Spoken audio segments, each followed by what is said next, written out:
FTP நேயர்களுக்கு வணக்கம். இன்று நம்மோட நேர்காணலுக்காக இணைந்திருக்கிறார் காந்தியவாதி சசி பெருமாள் மது ஒழிப்பு போராளிகளின் ஒருங்கிணைப்பாளர் சுந்தர் அவர்கள். வணக்கம். வணக்கம். சமூக செயற்பாட்டாளர்கள் செய்யக்கூடியதெல்லாம் நம்ம பேசணும். இதற்கு முன்பாக இப்பொழுது இந்த அறக்கட்டளை என்ற பேர்ல வெளியூர்ல இருக்கக்கூடிய மாணவர்களை அழைத்து படிக்க வைக்கிறது, அவங்களுக்கான தொடர்ந்து 20 வருஷம் 30 வருஷம் அவங்களுக்கான எல்லா வேலைகளையும் பார்த்து வேலைக்கு அனுப்புவது முதற்கொண்டு பார்த்துக்கிறாங்கல்ல, அவங்க எல்லாம் இந்த மாதிரி பண ஆசையில தான் பண்றாங்களா இல்ல ஒரு நெரு எண்ணத்தோட பண்றாங்கன்னு பாக்குறீங்களா? இல்ல, இது பல விதத்துல நம்ம பார்க்க வேண்டியது இருக்குது. அதாவது சர்வீஸ், அதாவது சேவை மனப்பான்மையோட இருக்கக்கூடியவர்களும் இருக்கிறாங்க, சேவை மனப்பான்மையோடு செயல்படுறவங்களும் இருக்கிறாங்க. இத இன்னொரு விதத்துல எப்படின்னு சொன்னா, அந்த மாதிரி சிறு வயதிலேயே அந்த மாணவர்களை அவர்களுக்கு கல்வியை கொடுத்து அவர்களை உருவாக்குறோம்ங்கிற பேரில அவர்கள் சார்ந்து இருக்கக்கூடிய கருத்தியல் தத்துவங்களை அவர்களுக்கு அந்த சிறு பிராயத்தில இருந்து அவங்களுக்கு அதை விதைச்சு விட்டு அதன் மூலம் அவர்களை உருவாக்க ரெண்டு விதம் தான். ஒண்ணு இந்து முறைப்படி இருக்கக்கூடிய அந்த தலங்கள் வாயிலாக ஏதோ ஒரு ஆசிரமத்துல படிக்க வைப்பாங்க. அதற்கு அடுத்ததாக கிறிஸ்துவ முறைப்படி அந்த இயேசுவின் புகழை பாடி அப்படி இருப்பாங்க. அப்போ அந்த மத ரீதியான அவங்கள வளர்ப்பதற்காக இதை பயன்படுத்திக்கிறாங்க, அப்படி வச்சுக்கலாம். அதுதான் சொல்லும்ல, ஒரு கல்வி சேவை அது எந்த மதமா இருந்தாலும் அந்தந்த மதத்தின் மூலம் நாங்க ஏழை எளிய பிள்ளைகளுக்கு ஒரு கல்வி சேவையை கொடுத்து அவர்களை நாங்க அடுத்த கட்ட வளர்த்து எடுக்கிறோம் அப்படிங்கறது விஷயத்த நம்ம வரவேற்கலாம், அது ஒன்றும் தவறு கிடையாது. ஆனால் கல்வி சேவைங்கிற முறையில அவர்கள் சிறு பிராயத்திலே இருந்து அவர்களை அவர்களுடைய அந்த கருத்தியல் தத்துவங்கள் பிரகாரமாக வழிநடத்தப்படக்கூடிய ஒரு சூழலை நம்ம பார்க்கிறோம். அப்படி வழிநடத்தப்பட்டு அது அவர்களுக்கான செயல்பாடுகள் எல்லாம் கொண்டு போய் சேர்க்கிறது. பல பயங்கரவாதமான தீவிரவாதமான செயலில் ஈடுபாடுகள் அவங்க எப்படி வந்திருக்காங்க, என்ன மாதிரி வந்திருக்காங்க அப்படின்னு சொல்லிக்கிட்டு அதோடைய அந்த கருவை நம்ம தேடி போனோம்னு சொன்னாவே அந்த சிறு பிராயத்தில இருந்து அவர்கள் எந்த விதத்துல மூல செலவு செய்யப்பட்டிருப்பாங்க, எந்த விதத்துல அந்த கருத்து கோட்பாடுக்குள்ள ஈர்க்கப்பட்டிருப்பாங்க, அவங்களை சுயமாவே சிந்திக்க முடியாத ஒரு லெவலுக்கு ஒரு இதை உருவாக்கியிருப்பாங்க. ஒரு சிறு பிராயத்துல ஒரு வட்டத்துக்குள்ளேயே இந்த வட்டத்துக்குள்ளதான் நீ இருக்கணும் அப்படிங்கிற விதத்துல அவன் ஒரு பயிற்சி கொடுத்து வளர்த்துட்டு அவன் என்ன பண்ணுவான், அதை விட்டு அவங்க வர முடியாது. இப்ப சில ஆன்மீகவாதிகள்லாம் இருக்கிறாங்க பாத்தீங்களா, சில ஆன்மீகவாதிகள்லாம் அங்கேயே மடம் மாதிரி போய் தங்கிக்கிட்டு சில இளம் பெண்கள்லாம் அங்கே போய் அங்கேயே அவங்களுக்கு நாங்கள் சேவை செய்யறோம்னு சொல்லிக்கிட்டு அவங்களே வெளியில வர முடியாத ஒரு சூழல இருக்கும்போது அந்த பெற்றோர்ல என் பிள்ளை வரமாட்டேங்கிறோம்னு சொல்லிக்கிட்டு பலவித வழக்குகள்லாம் தொடரப்பட்ட சம்பவங்களை நம்ம பார்த்திருப்போம். தாய் தந்தையை மறக்கக்கூடிய அளவிற்கு அங்க ஒன்று. அதாவது அவன் எப்படின்னு சொன்னா அவர்களுக்கு ஒரு கல்வி கொடுத்து இந்த சமூகத்துல அவன் எப்படி இந்த சமூகத்துல அவனை நிலைநிறுத்திக்கிறவங்க, இந்த சமூகத்துக்கு இந்த நாட்டுக்கு எப்படி ஒரு பொறுப்புள்ளவனா இருக்க வேண்டும் அப்படிங்கிற வழியை தான் நமக்கு உருவாக்கணும். தவிர அவனுக்கு நம்ம எப்படின்னு சொன்னா ஒரு ஆடை நம்மளே வளர்த்து அந்த ஆடை வெட்டி நம்மளே சாப்பிடுவோம் பாத்தீங்களா, அது மாதிரியான ஒரு தன்மை உள்ள ஒரு கூட்டங்கள் இருக்குது. அது பல எல்லா விதமான மத சார்ந்திருக்கக்கூடிய அந்த உள்ள சூழலையும் நம்ம பார்க்க வேண்டியதா இருக்குது. அப்படி இருக்குது. மற்றபடி இது தொலைநோக்கு பார்வையோட நம்ம பார்க்கும் பட்சத்துல ஒரு வணிகத்தன்மையோட அவர்களை தனக்கு தேவைக்கு ஏற்ற மாதிரி அவர்களை வளர்த்துக்கிட்டு அவர்கள் மூலம் இவர்கள் சில ஆதாயத்தை தேடிக்கிற மாதிரி ஒரு சூழல் இருக்குது. அப்படி இந்த சமூகத்துல நம்ம பார்த்துக்கிட்டு தான் இருக்கிறோம்.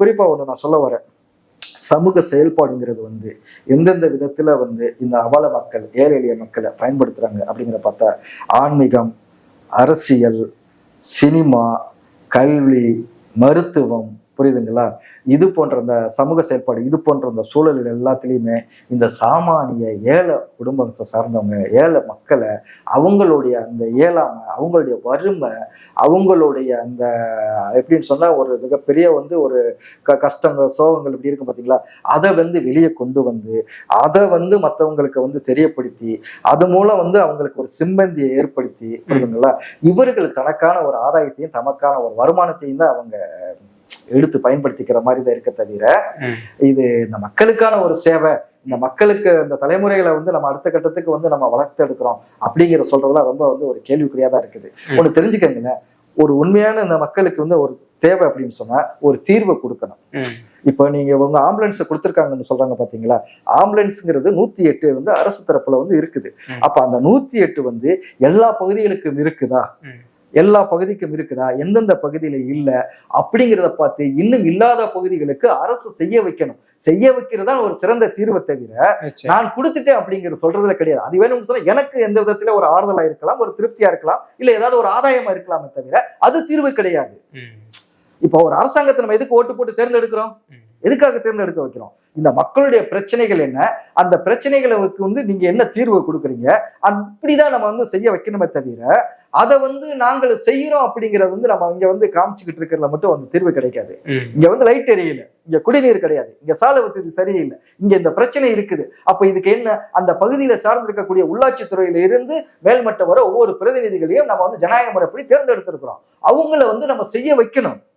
அதுதான் வந்து இங்க ஒரு தீர்வு. சரிங்களா? அப்ப எனக்கு இந்த பகுதியில வந்து நான் பல பேர் வந்து சொல்லுவாங்க, நாங்க பள்ளிக்கூடத்தை செப் பண்ணி விடுறோம், நாங்க வந்து அந்த செய்ய வைக்கிறோம், இதை செய்யறோம், அதை செய்யறோம், கல்விக்கு செய்யறோம், மருத்துவத்துக்கு செய்யறோம் அப்படிங்கிற ஒரு சென்டிமெண்டான இதெல்லாம் எடுத்துக்கிடுவாங்க. பாக்குறீங்களா? அதெல்லாம் வந்து எதுக்குன்னு சொன்னா ஒரு விதத்துல வந்து ஏதோ நம்மளால முடிஞ்ச ஒரு பகுதிக்கு வந்து ஒரு நன்மை செய்யறோம் அப்படிங்கிற விதத்துல நம்ம ஒரு திருப்தியோ இல்ல வந்து நம்ம ஏதாவது மூலம் வந்து நமக்கு ஒரு திருப்தி கிடைக்குது அப்படின்னு நம்ம நினைச்சுக்கலாம். இல்ல இதை வச்சு ஒரு ஆதாயத்தை, ஏன்னா பெரு நிறுவனங்கள் கொடுக்கக்கூடிய அந்த சிஎஸ்ஆர் அந்த பண்டு மூலமெல்லாம் இங்க கொஞ்சம் ஒரு 10 ரூபா செலவு பண்ணிக்கிட்டு அவங்க ஒரு 50 ரூபா வந்து முறைகேடு பண்ணிக்கிட்டு அவங்க வாழ்ந்துட்டு போயிட்டு இருக்காங்களே, அப்படி நடந்துகிட்டு இருக்கிறத பார்க்கலாம். ஆனா உண்மையான ஒரு மக்களுக்கும் இந்த நாட்டுக்கும் நன்மை தரக்கூடியதுன்னு சொன்னால் அந்த அரசை வந்து செய்ய வைக்கணும். அந்த ஆட்சியாளர்களுடைய பார்வைக்கு இந்த பிரச்சனைகளை கொண்டு போய் செய்ய வைக்கணும். அதுலதான் வந்து அந்த தீர்வு இருக்குது. அதை விட்டு நான் செய்கிறேன் அப்படிங்கிறதுல வந்து போறதுலாம் வந்து முழுமையான தீர்வு கிடையாது. இங்க அதுதான் நம்ம இங்க வந்து சரியா நம்ம பார்க்க வேண்டியது இருக்குது. குறிப்பா நீங்க சொல்றீங்க, இந்த மாதிரி சமூக ரீதியா செயல்படக்கூடியவர்கள் அரசியலில் இருக்கக்கூடியவர்கள் பேசுவதை போல பேசணும்னு சொல்றீங்க. அதுக்கு தான் அரசியல்வாதியே இருக்கிறாங்களே. இப்ப நான் வந்து என்னுடைய ஊர்ல ஒரு விஷயத்த நான் பேசணும்னா என்ன வந்து ஒரு அரசியல் தன்மை உள்ள ஒருத்தவரா பார்ப்பாங்க. அதுக்கு பார்க்க கூடாதுன்றதுக்காக தான் நான் சமூக செயற்பாட்டாளராகவே மாறுறேன். மற்றவங்க பண்ணாததை நான் என் சொந்த காசுல பண்றேன் அப்படின்ற அளவுக்கு அவங்களே தனக்கான ஒரு கோட்டையை உருவாக்கிக்கிறாங்கல்ல, அதுவும் நல்லதுதான். அரசியல் நீங்க ஏதோ சொல்ல வரீங்க. முதல்ல அரசியல் என்ன? அரசியல்னு சொன்னா இங்க எல்லாமே வந்து ஒரு கட்சியா அரசியலா பாக்குறாங்க. ஒரு அரசியல் எம்எல்ஏ ஆயிரும், இல்ல வந்து ஒரு எம்பி ஆயிரும், முதல்வர் ஆயிரும், அவங்கதான் அரசியல். ஒரு வெள்ளை வெஸ்டி கரை வெஸ்டி கட்டிட்டு வந்து அவங்கதான் அரசியல்வாதி, அவங்க பேசுறது அரசியல் அப்படிங்கிறதா இங்க பார்க்கக்கூடியதா இருக்கா? அப்படிப்பட்ட நீங்க பேசுறது ஒரு அரசியல் தான். உங்களுடைய பிரச்சனைகளை சொல்றீங்க பாத்தீங்களா, அதுவும் ஒரு அரசியல் தான். இப்ப எது அதான் சொல்லுவாங்க, அரசியல்னா என்ன? காமராஜர் ஐயாட்ட வந்து கேட்கிறாங்க பத்திரிகையாளர் ஒரு முறை, அரசியல்னா எது அரசியல் அப்படின்னு கேட்கும் பொழுது அவர் தெளிவா அவர் பதில் சொல்லுவாரு, இல்லை இந்த தெருவிளக்கு எரியல, அது எரிய வைக்க அது சம்பந்தப்பட்ட அதிகாரிகளுக்கு வந்து முறையா சொல்லி இந்த தெருவிளக்கு எரிய வைப்பேன், அது அரசியல். இங்க மக்களுக்கு வந்து குடிநீர் வந்து இல்ல, அவங்க மக்களுக்கு குடிநீர் கிடைக்க வைக்கிறதுக்கான குடிநீர் குழாயை கொண்டு வந்து அவங்களுக்கு குடிநீர் தேவை நிவர்த்தி செய்ய வைப்போம், அது அரசியல். இந்த சாலை வசதி இங்க வந்து இல்ல, மக்கள் போய் வர்றதுக்கு சரியான சாலை வசதி, அதை செய்ய வைக்கிறதுக்கு வந்து அது சம்பந்தப்பட்ட துறைகளுக்கு எடுத்து சொல்லி செய்யப்போம், அதுதான் அரசியல் அப்படின்னு சொன்னவர் தான் யாரு? நம்ம ஐயா காமராஜர். சரிங்களா? அதே மாதிரி வந்து கக்கனையா எடுத்துக்கிறோம், நம்ம ஜீவானந்தம் எடுத்துக்கிறோம். இவங்கள இன்றைக்கு வர வந்து இவர்கள் மாதிரி ஒரு அரசியல்வாதிகளோ இவர்கள் மாதிரி வந்து ஒரு மக்கள் தலைவர்களே கிடையாது அப்படின்னா நம்ம சொல்லிக்கிட்டு இருக்கிறோம். காரணம் என்னன்னு சொன்னா, மக்கள் பணத்தையும் மக்களுடைய சேவைகளையும் எவ்வளவு புனிதமாகவும் எவ்வளவு கற்புடையதாகவும் அவர்கள் செய்தார்கள் என்பதற்காக தான் இன்று வரை அவர்களை பேசிக்கிட்டு இருக்கிறோம். இப்ப ஐயா காமராஜர் இருக்கிறாரு பாத்தீங்களா, அவர் முதல்வராக இருந்த சமயத்துல இங்க வந்து ஒரு தொழிற்சாலைக்கு சம்பந்தப்பட்ட ஒரு இயந்திரத்தை வந்து வாங்குவதற்கு அயல்நாட்டுக்கு செல்றாங்க. அப்ப அந்த அயல்நாட்டுல போய் அந்த இயந்திரத்தை வாங்கின பிறகு அந்த இயந்திரத்துக்கு ஒரு என்ன பண்ணுவாங்க, ஒரு இவ்வளவு கோடிக்கு அந்த இயந்திரம் வாங்கியாச்சுன்னு சொன்னா இத்தனை சதவீதம் அப்படின்னு சொல்லிட்டு கமிஷன் இருக்கும், அந்த பணத்தை கொடுக்குறாங்க.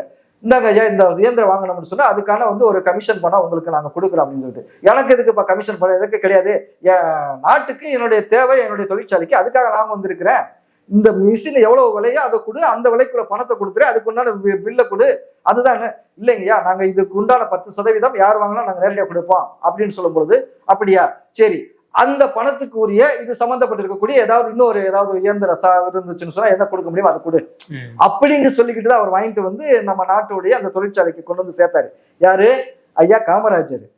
அப்ப அது போல வந்து அந்த காமராஜருடைய ஐயா ஆட்சியில வந்து என்ன பண்றாங்க வந்து, ஐயா நம்ம தேர்தல் வர போற காலமா இருக்குது, அது போல நீங்க செய்து இருக்கக்கூடிய இந்த ஆட்சியில என்னென்ன மாதிரி செயல்கள்லாம் செய்திருக்கிறீங்கல்ல, அதை வந்து நம்ம வந்து ஒரு வீடியோவா எடுத்து அதை நம்ம விளம்பரப்படுத்தணும்னு சொன்னா அது மக்கள் மத்தியில வந்து நல்லா போய் சேரும். இது போல வந்து நமக்கு இன்னும் வந்து நம்ம வாக்குகளை வந்து நம்ம தக்க வைக்க முடியும், நம்ம ஆட்சியை வந்து இன்னும் மக்கள்கிட்ட வந்து ஒரு சிறப்பா நம்ம வந்து அவங்கள்ட்ட வெளிப்படுத்தி நம்ம தக்க வைக்க முடியும் அப்படின்னு சொல்லும் பொழுது, இதுக்கு எவ்வளவு செலவாகும் அப்படின்னு கேட்கிறாரு, இதுக்கு எவ்வளவு பணம் ஆகும் அப்படின்னு சொல்லும் பொழுது, இனிமேல் இந்த மாதிரிலாம் சொல்லிக்கிட்டு இந்த பக்கம் வராத, இந்த பணம் இருந்துச்சுன்னு சொன்னா நான் வந்து அந்த ஊர்ல போய் ஒரு பள்ளிக்கூடத்தை கட்டி போடுவேன், அதுல ஒரு 100-200 மாணவர்கள் படிச்சுக்கிட்டு இருப்பாங்க, நீ என்ன நினைச்சுக்கிட்டு இருக்கிற, இதெல்லாம் வந்து நம்ம வந்து எடுத்து இவ்வளவு லட்சம் செலவு பண்ணி அதை அந்த மக்கள் பார்த்து தான் நம்மளுடைய ஆட்சி நல்லா இருக்குன்னு சொல்லிக்கிட்டு நம்ம வெளிப்படுத்தணுமா? நம்ம போட்ட அந்த ரோட்ல தான் அந்த மக்கள் போறாங்க, நம்ம வச்சிருக்கிற அந்த தெரு லைட்ல தான் அந்த மக்கள் நடந்து போறாங்க. அதை பார்த்து நம்ம மக்கள் வந்து நமக்கு ஓட்டு போட்டா போதும், நம்ம மேல வந்து அவங்க ஒரு நல்ல ஒரு விருப்பம் இருக்குது, உங்களுக்கு ஓட்டு போடலாம் அப்படின்னு அந்த விருப்பத்துல ஓட்டு போட்டா போதும் அப்படின்னு அப்படின்னு சொல்லிக்கிட்டு இந்த புகழுக்கு இந்த விளம்பரத்துக்கெல்லாம் வந்து மயங்காத ஒரு மனிதர் தான் ஐயா காமராஜர் அவர்கள். சரிங்களா?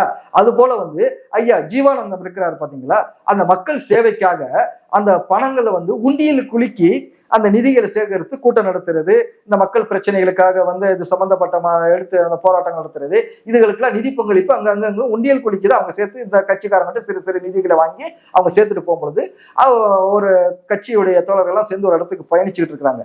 அப்போ வந்து பசிக்கு எடுக்குது. அப்போ பசி எடுக்கும்போது அவர் சொல்றாரு, ஏப்பா எனக்கு ஒரு 4 இட்லி வாங்கிட்டு வாங்கப்பா, ரொம்ப பசிக்குது அப்படின்னு சொல்லும் பட்சத்துல சரி ரைட்டு அப்படின்னு சொல்லிக்கிட்டு என்ன பண்றாங்க, போயிட்டு கட்சிக்காரங்க அவங்களே ஐயா வாங்கி கொடுப்பான்னு சொன்னா இவரு தான் பைசாலாம் செலவு பண்ண மாட்டாங்களே, அவங்களே சரின்னு சொல்லிக்கிட்டு சாப்பிட்றதுக்கு இன்னொருத்தர் வந்து போட்டிலாம் சாப்பிட்றாங்க. சாப்பிட்டு முடிஞ்ச பிறகு அந்த மூட்டை எடுப்பான்னு சொன்னா அந்த ரொம்ப அந்த பைசா இருக்கிறது சில சவுண்டு என்னையான்னு கேட்டேன். இதுதான் வந்து நம்ம நிதி கட்சி நிதி இல்லை, அந்த பணம் தான் இருக்கு. என்ன இவ்வளவு பணத்தை வச்சுக்கிட்டா நீங்க பசியோட இங்க வந்திருக்கிறீங்க?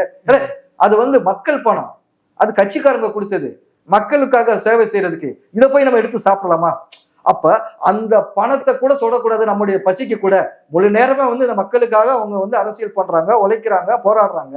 ஆனா அதுல வந்து 1 ரூபாய் எடுத்து கூட நான் சாப்பிடக்கூடாது அப்படின்னு வைராக்கியமா இருந்த அரசியல் செஞ்சவங்க தான் ஐயா ஜீவானந்தம். இது போன்ற தலைவர்கள் தான் வந்து இந்த நாட்டுல இந்த மக்களுக்காக எப்படியெல்லாம் வந்து சேவை செஞ்சாங்க, எப்படியெல்லாம் அரசியல் பண்ணாங்க அப்படின்னு நம்ம பாக்குறோம். ஆனா இன்னைக்கு இருக்கக்கூடியவர்கள்லாம் தன்னுடைய அரசியல் செய்யறோம், சேவை செய்யறங்கிற விதத்துல பல விதத்துல விளம்பரத்துக்கு தான் அவங்க அதிகமா செலவு பண்ண வேண்டியதா இருக்குது.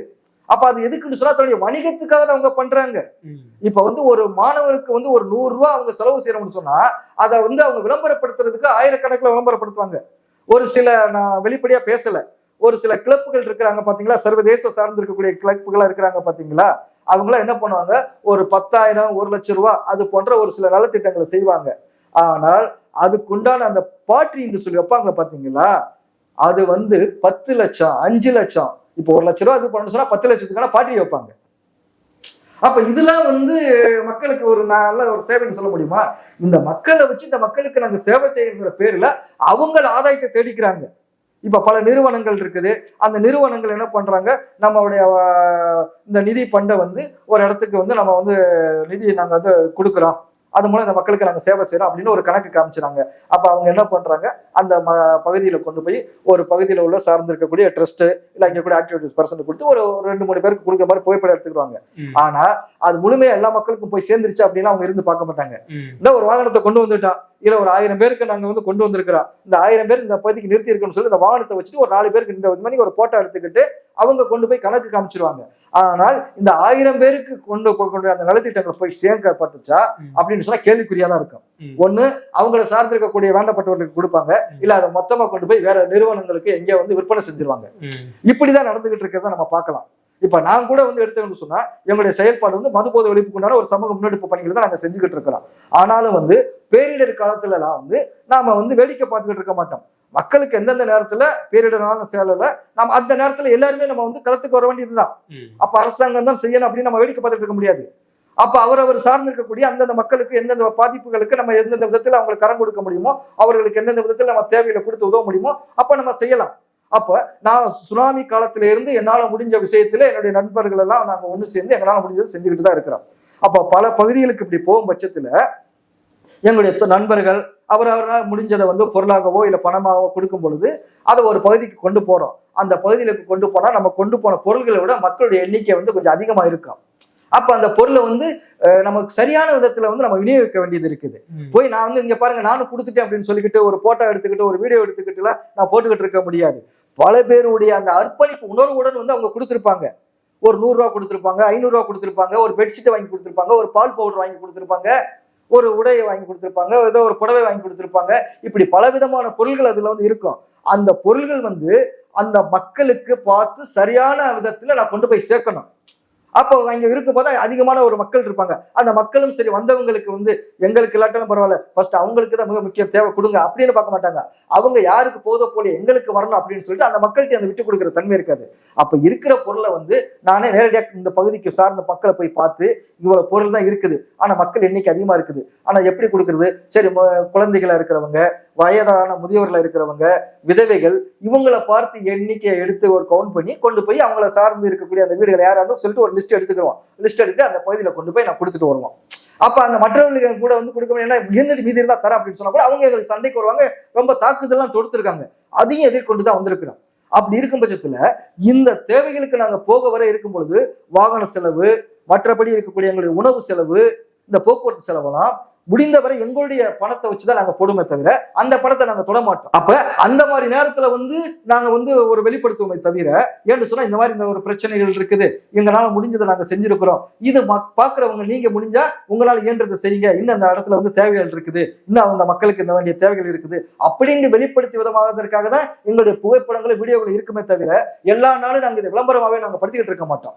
இப்ப நார்மலா மற்ற நாடுகளை நான் பாக்குறேன், பல மாணவர்களை நான் போய் சந்திக்கிறேன், கிராமப்புறங்களுக்கு போறேன், பள்ளிகளுக்கு போறேன், கல்லூரிகளுக்கு போறேன். அப்ப பார்க்கும் பொழுது அதுல பல விதமான அந்த மாணவர்கள் வந்து ஏதாவது ஒரு இயலாத ஒரு சூழ்நிலையில் இருக்கக்கூடிய பேரண்ட்ஸ் இழந்த பெற்றோர்கள் இழந்த பிள்ளைகள் இருப்பாங்க, சிங்கிள் பேரண்ட்ஸ் உள்ள பிள்ளைகள் இருப்பாங்க, ஏதாவது ஒரு சிலையில வந்து பொருளாதாரத்துல பின்னடை உள்ள பிள்ளைகள் இருப்பாங்க. அப்ப அவர்களுக்கு அந்த கல்விக்கு சம்பந்தப்பட்ட ஏதாவது உதவிகள் செய்யும் பொழுது முதல்ல என்கிட்ட இருக்கிறத நான் கொடுக்க பார்ப்பேன். அப்படி என்கிட்ட இல்லைன்னு சொன்னா சக நண்பர்கள்ட்ட இருக்கக்கூடிய அந்த உதவிகளை வாங்கி கொடுக்கறதுக்கு பார்ப்பேன். அதுவும் கிடைக்கலாத பட்சத்துல வந்து அதை வந்து ஏதாவது வந்து அந்த பிள்ளைக்கு வந்து நம்ம நிவர்த்தி செய்யணும் அப்படிங்கிற பட்சத்துல ஒரு கடனை கூட நான் வாங்கி வந்து அந்த பிள்ளையுடைய அந்த தேவையை வந்து நிவர்த்தி செய்ய பார்த்துருக்கணும் தவிர அதை நாங்க போட்டோ எடுத்து வீடியோ எடுத்துலாம் நாங்க போட்டுட்டு இருக்க மாட்டோம்.